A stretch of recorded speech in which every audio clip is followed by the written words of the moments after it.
এইভাবে মাটন রান্নাটা করে দেখো, অবশ্যই ভালো হবে।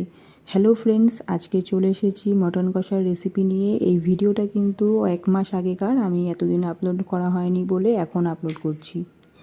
এখানে 800 গ্রাম মাটন আমি ভালো করে ধুয়ে পরিষ্কার করে নিয়েছি। এবার আমি কাঁচা মশলাগুলো পেস্ট করে নেব। একে একে আমি নিয়ে নিলাম পেঁয়াজ, লঙ্কা, রসুন, আদা, টমেটো দিয়ে দিলাম। এবার তার সাথে একটু নুন আর জল দিয়ে পেস্ট করে নেব।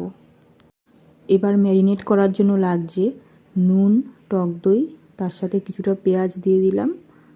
এরপরে গুঁড়ো মশলাগুলো আমি অ্যাড করব, লঙ্কার গুঁড়ো, ধনের গুঁড়ো, জিরের গুঁড়ো, হলুদ গুঁড়ো, সর্ষের তেল, তার সাথে পেস্ট করা মশলাটা দিয়ে ভালো করে মেখে আমি ম্যারিনেট করে রেখে দেবো 30 মিনিটের মতো।